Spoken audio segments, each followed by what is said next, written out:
And a very good Sunday morning. Welcome to the Sports Wagering Zone. We're here in Charlotte, North Carolina. We're in the Eastern time zone, but whatever time zone you happen to be in, I hope you're having a very good day today. Today is Sunday. It's the end of the week. Tomorrow starts the new week. We'll go right back to where we started from the week before. So welcome to the show. Thank you very much for listening. Just to give you an idea, we're coming to you live on the I-95 Sports and Entertainment Network, as well as coming to you on various podcast platforms such as Apple Podcasts, Amazon Music, iHeartRadio, Spotify, you name it. We're on most of the major podcast platforms as well. So once again, thank you very, very much for listening. We have a lot to talk about today. Of course, we'll cover yesterday's results, give you an idea as to how the favorites, how the dogs did yesterday. Your records up to date in case you haven't heard, have no idea. You may have been up all night or out all night, sleeping, whatever. Bring you up to date in that situation as well. We're also going to look at 3 games as far as baseball is concerned and wagering on for today. Games that are having some line movement as well as having some great action from the pros who bet on them as well. We're looking at the Cardinals and the Phillies, Arizona against Washington, and of course Baltimore against Texas. Those are the 3 games we're going to take a closer look at, kind of give you an idea as to what's going on, just in case you need some help in trying to decide which game to bet on sometime today. So that's the story there. We're also going to take a minute or two and talk about a form of betting that's available to baseball bettors only right now. So we talked about it on the show during the week, and we do have different listeners that listen on Saturday and Sunday that maybe don't listen all week long, and vice versa. So I know we've talked about it. We talked about it on Friday, I think it was, or Thursday. And now I think it's a good idea for those people that have come in on the weekend. Got to talk to you about it as well. It all has to do with action and the starting pitching. So we'll be talking about that as well. So that's the story there. And if we have a few more minutes at the end, hopefully we'll get to looking at some movement as far as futures are concerned. I'm going to take a look at the American League and National League Rookie of the Year, Manager of the Year, kind of look at the odds on some of those situations. Those are prop bets, of course. And, of course, we'll let you know how we think about those as well. So we'll go into that. But as far as we go, we're going to be talking about action against a listed pitcher. That's the topic we're going to be talking about later on today. And of course, we're going to do it towards the end of the show. So this way, if you're listening during the week and you heard it already, you don't have to listen to it again. We'll definitely go into it for everybody else, and you can switch stations, go somewhere else, or listen in once again, just to maybe get a better idea of what we were talking about. So just to let you know right now, let's take a minute and take a look at what happened yesterday as far as betting was concerned in the world of sports. To begin with, in Major League Baseball, the favorites, well, they went 9-6 yesterday with the Blue Jays Royals. The first game of that particular game closed as a pick'em. You had upsets by the Chicago Cubs, the Cardinals, the Rockies, the Rays, the Orioles, and the Royals in Game 2. The favorites increased their lead from 105 to 100, and that's at 51.2%. If you add up all the totals, there are 8 picks involved during that time period as well. The unders went 8-6-2 yesterday. They also have a slim lead, 107 to 100, and that's at 51.7%. Meanwhile, in the NBA, the favorites, they went 4-2 straight up. 4-2 against the spread as well. You had upsets by the Spurs, who were 12.5-point favorite dogs against the Suns, and the Grizzlies were 8.5-point dogs against the Bucks. The Celtics, a 3-point favorite, rallied to cover against the Warriors, and the Lakers, who were a 1.5-point favorite, beat the shorthanded Jazz as well. The favorites still lead 418 to 404, which is almost at 51%. You also had 11 picks in that time period as well. The over-under split 3-3. The overs lead 424 to 412. That's almost 51% in that category. Meanwhile, over in the National Hockey League, the favorites, as usual, went 7-4, with the only upsets were by the Coyotes. They were plus 120 on the money line against the Blues. Panthers plus 140 against the Lightning, and the Oilers are plus 100 against the Jets, and the Senators are plus 176 against the Canadiens. The unders went 6-5, and they lead so far this season 336 to 314. That's almost 52% as well. Meanwhile, the first period overs, they went 6-5, but the first period unders still lead in that category 350 to 326, which is, again, bordering on 52% for that category as well. Also, boxing yesterday, if you're interested, Jake Paul KO'd Ben Askren in the very first round. He closed an average of minus 150 on the money line at the Vegas books right here. And of course, also the prop bet that said it wouldn't go 5.5 rounds easily won because it was over before the first round was over. So that was the boxing situation yesterday.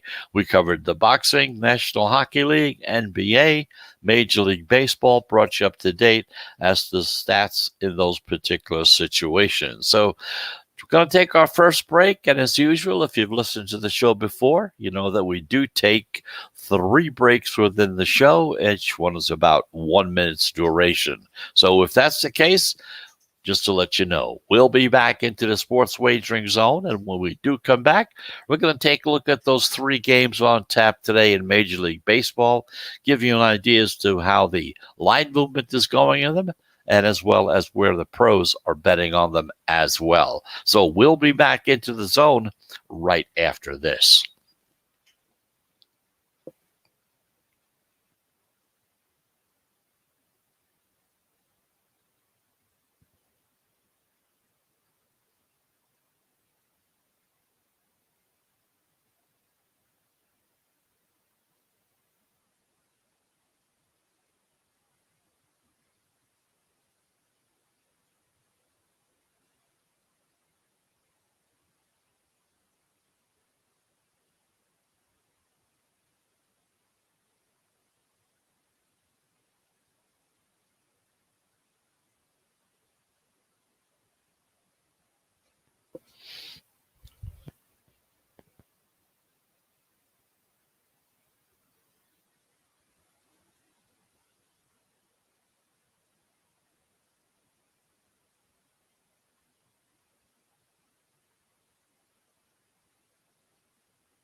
And welcome back. Welcome back to the Sports Wagering Zone. I'm Chris Pardo. I'm here in Charlotte, North Carolina, coming to you live on the I-95 Sports and Entertainment Network, on Blackjack TV as well, and also on most of your major podcast platforms, such as Apple Podcasts, iHeartRadio, Amazon Music, you name it, we are there. So thank you very much for listening.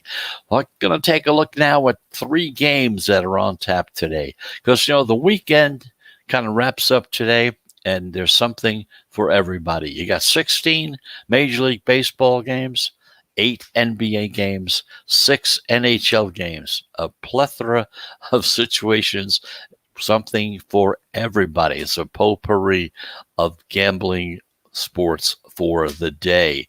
Now, let's take a look at 3 games in the meantime.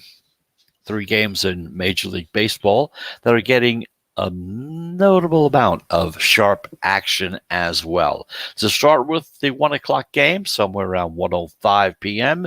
Eastern Time, the St. Louis Cardinals in Philadelphia playing the Philadelphia Phillies. They both have records of 7 wins and 7 losses. Now, these are non-divisional teams, and they've split the first 2 games of the series.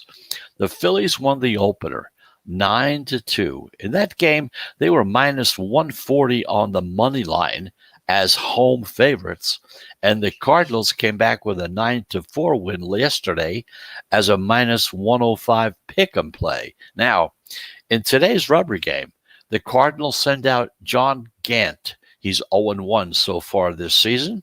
He has a 3.0 ERA, while the Phillies come back with their ace, Aaron Nola, who's also 0-1 this season, with a 3.45 ERA.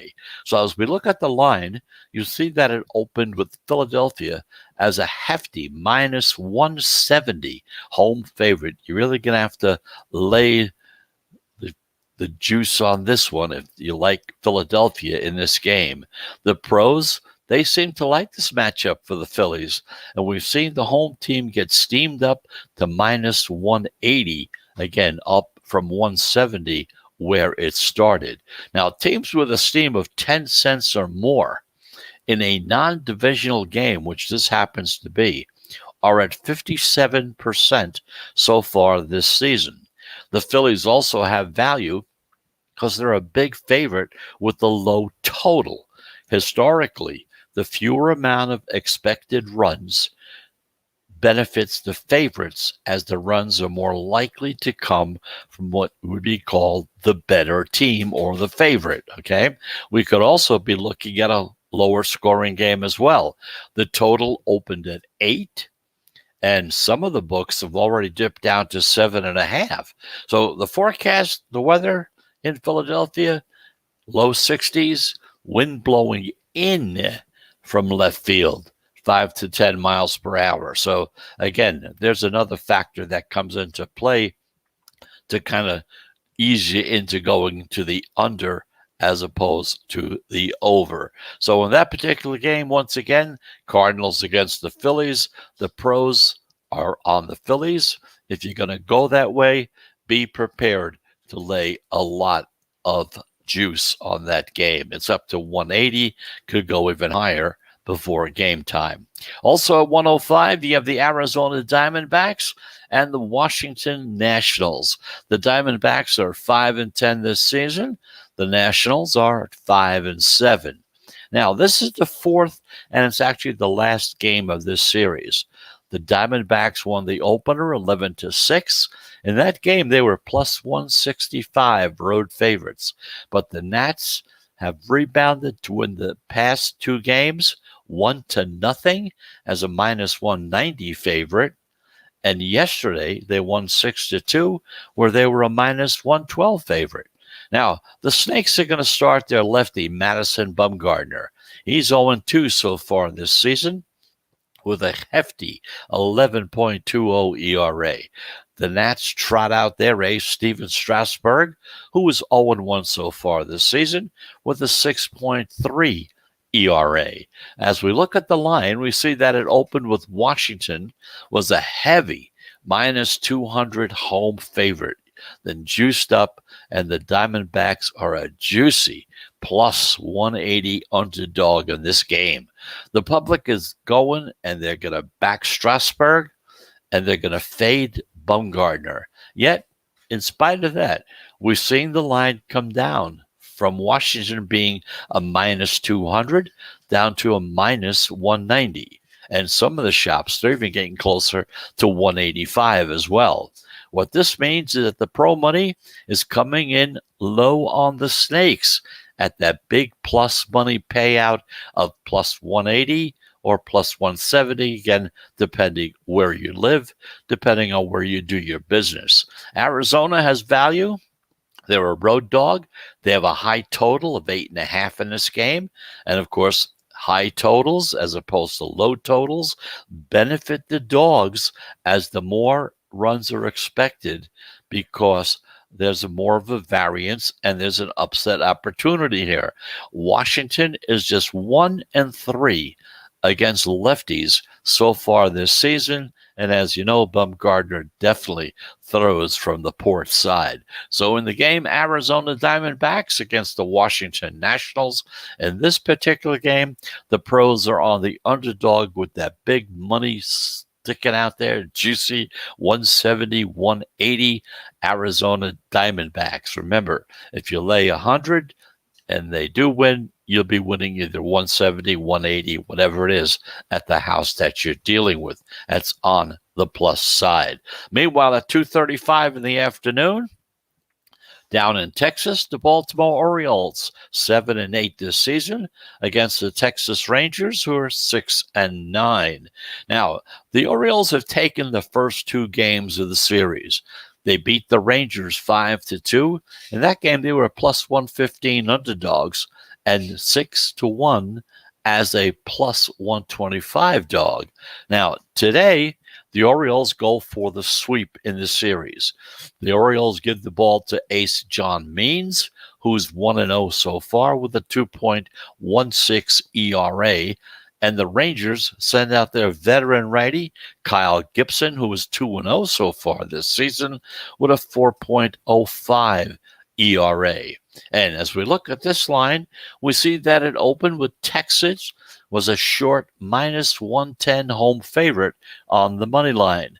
Right off the bat, though, the line speaks volumes as it's the shortest favorite that the Rangers have been for this entire series.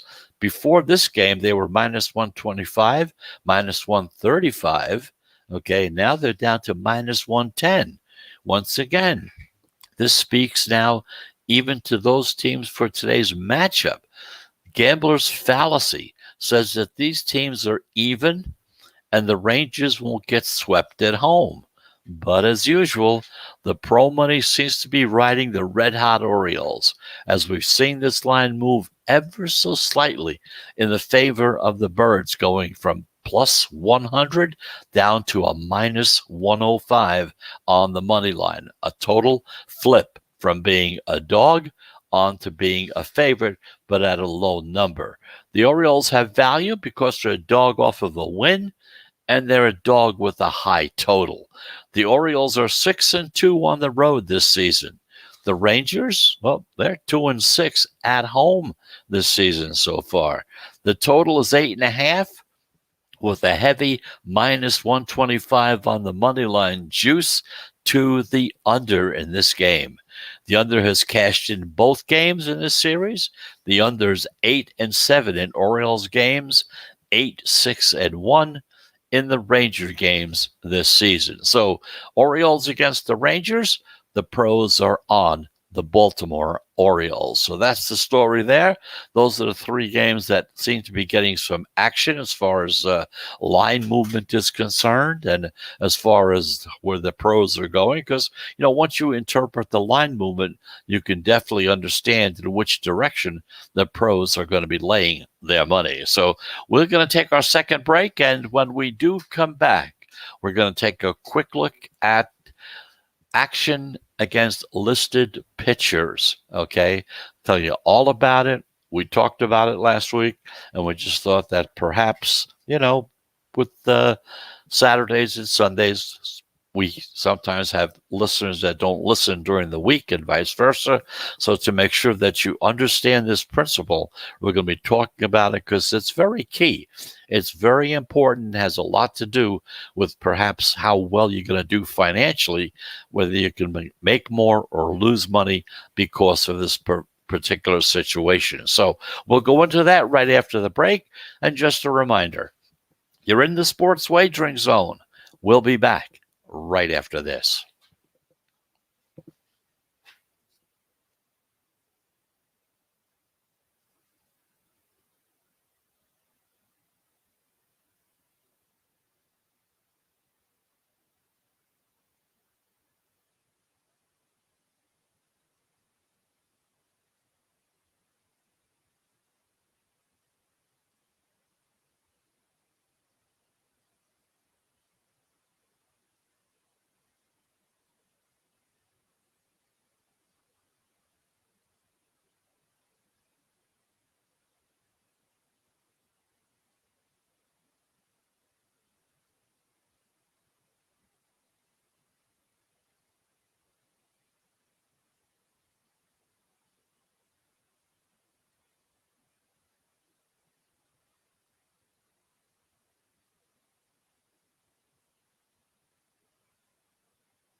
And welcome back. Welcome back. You're in the Sports Wagering Zone. We're coming to you live from Charlotte, North Carolina on the I-95 Sports and Entertainment Network, as well as on most of your major podcast platforms as well. We're going to be talking about action against listed pitcher.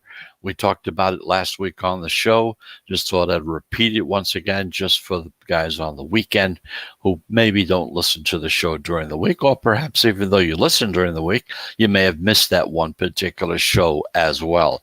But before we do, just again, want to recap the 3 games for today as far as the pros betting situation is concerned. The Cardinals against the Phillies. The pros are laying the big wood on that one, going with the Philadelphia Phillies. Arizona against the Washington Nationals.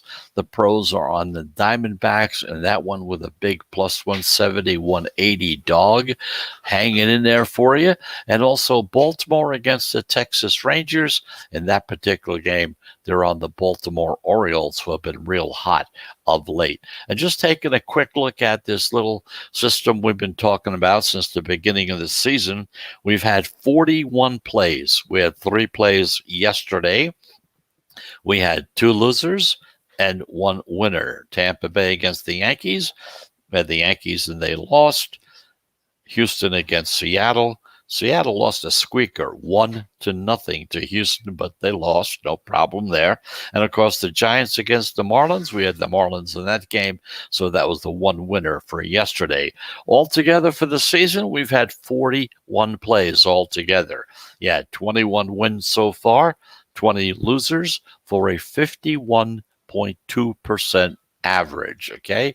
Keeping in mind that 52.3% is what is the break-even point if you're in the betting business. Anyway, let's take a look at the action against the listed pitcher. And because, whether you're betting on baseball, whether it's every day or maybe just once in a while when one of your favorite teams are playing, either way, no matter how often you do bet, even if you bet just once a year, it's critical to understand the difference between action and listed pitcher. Now, unlike other sports, if you're betting baseball, you've got 2 different betting options when you're making your bet. If you're betting action, what this means is that you're locked into your bet no matter what happens. However, if you select listed pitcher, this means that you're only locked into your bet for both scheduled pitchers starting the game. Now, it's very important because, in other words, if a pitcher gets scratched on either side, it doesn't matter which team gets scratched by their pitcher, your bet will be void. And of course, it'll go as a no action, which means that your bet's canceled and you'll be getting your money back as well. Listed pitcher. And we know today, especially with the COVID virus situation, that's just another reason why you should be looking into listed pitcher as opposed to action, because you never know. The test comes back positive, say an hour before game time or whatever, that pitcher can't pitch. Someone else has to start. Now, why is this so important? Because starting pitchers, like I said, they get scratched a lot. And for many reasons. They're out there pitching and they pull a muscle, they get injured, they don't feel good, maybe breakfast doesn't seem so good, or maybe they haven't eaten lunch yet, or some reason, whatever it is. For some reason, they're not going to start the game. And the manager, along with the pitcher and the pitching coach, decide, let's hold this guy back. Maybe we can get him in tomorrow's game, or if we're going to be missing another day, he'll start the next game. And one other thing can happen too. I've seen where pitchers get traded. They get traded to the team they're playing against. That has happened a few times through the years as well. So for these kind of reasons, you should always bet the listed pitcher line, not action. Because if you do this, you protect yourself from getting locked into a bet if either the pitchers doesn't get to start. For example, let's just say you love Shane Bieber and the Indians are playing the Royals. You bet the Indians at a minus 170 on the money line. And then later in the day, you find out the Bieber was scratched from a start. Now, if you bet action, you're locked in. That's it. You're in at minus 170, and that's your bet. But if you bet listed pitcher, your bet is voided and your money comes back to you. So, in other words, you're protected from being locked into a bad number.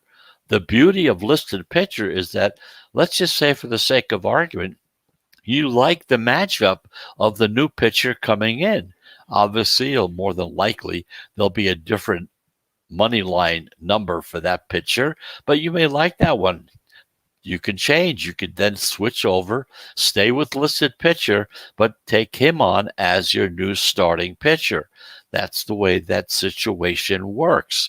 But if you bet action, there's no way it can go back, which is often a dangerous way to look at it. And it's a good way to get backed into a corner as well. By betting listed pitcher, you have that power. You have the control. As the bettor, you have this in your power, and this you take care of.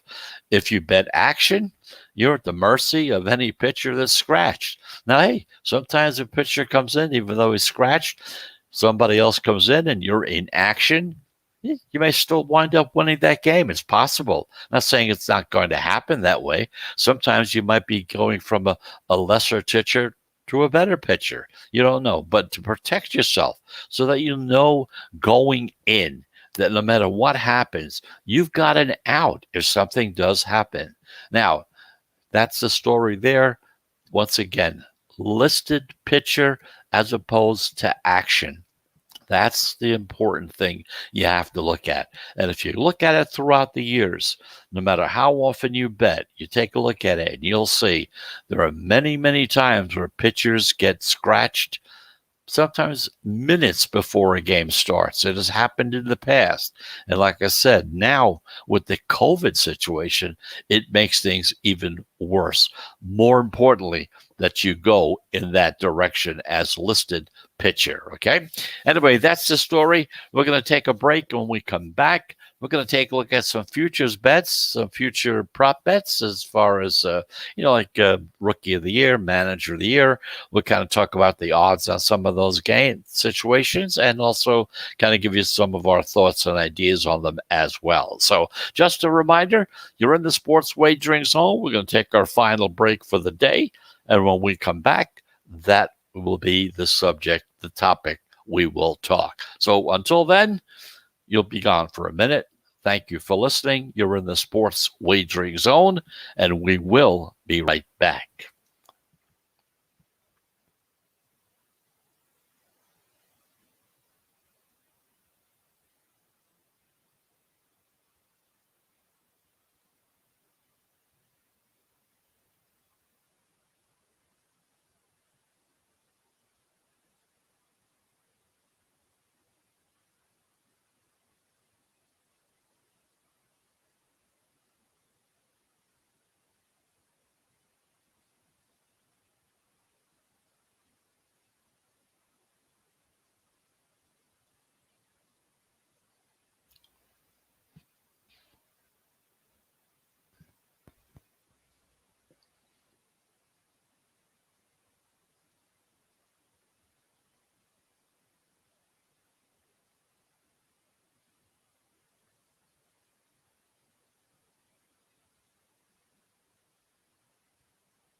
And welcome back. You're back in the sports wagering zone, coming to you live from Charlotte, North Carolina, right here on the I-95 Sports and Entertainment Network, and on podcast platforms such as Spotify, Apple Podcasts, and others as well. So let's take a look at some Major League Baseball futures and see what's going on with some of them, kind of bring you up to date on them, give you some of our thoughts on them as well. Because, now that 2021 season has kind of gotten underway, things are starting to go right along. Looks like things will be going pretty good.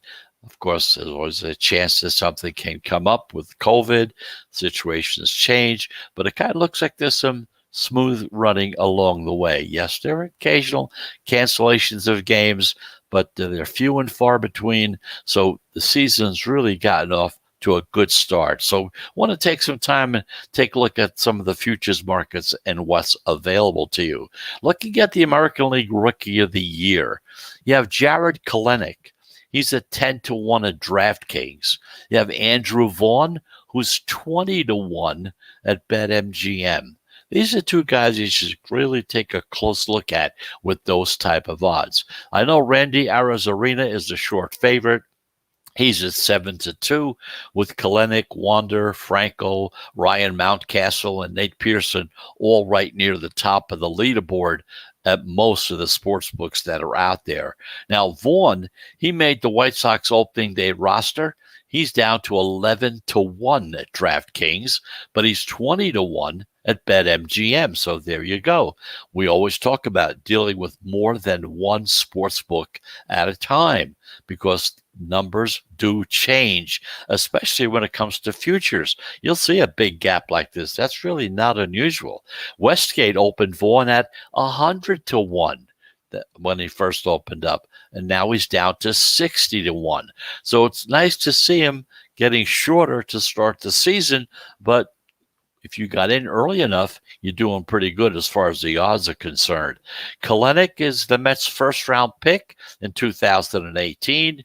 He wasn't on the Mariners' opening day roster, but he'll be up the day after the Mariners gain an extra year of control over him. So that's the story there. When he's up, he'll play every day. I think there are a lot of contenders in the American League than in the National League, but if I didn't already have money on Kelenic and Vaughn at better numbers, look at him at 10-1 and 20-1 as well. Meanwhile, over in the National League, we're looking at Trevor Rogers at 40-1 at DraftKings. Looks like he's a pretty good selection at that particular odds number. Ke'Bryan Hayes is a short favorite at 7-2, and he deserves to be because he's going to be the Pirates' everyday third baseman. You get 500 plus at bats, plus the numbers will be great for him. He's a future star, and he's down to 10-1 initially, and then down to 7-2 lately.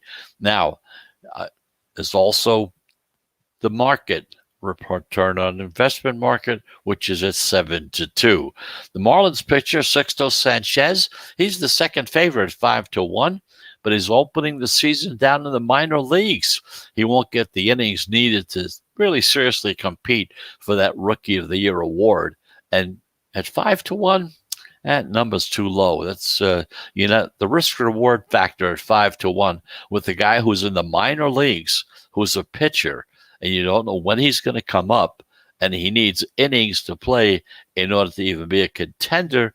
I seriously doubt 5-1 is a good number to play.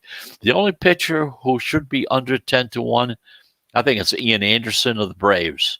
If you do need a long shot pitcher, DraftKings has Marlins' third starter, Trevor Rogers, listed at 40-1 still. He's actually starting the year in the rotation, and I'd take a shot at him at that 40-1 price. Now, some of the long shots to talk about, you have Jonathan India. He started at second base, had 2 hits for the Reds, and he's 40-1. Jazz Chisholm is the everyday second baseman for the Marlins, and he's at 30-1. Of all the players above 10-1, these are the ones I would really take a close look at as far as that's concerned.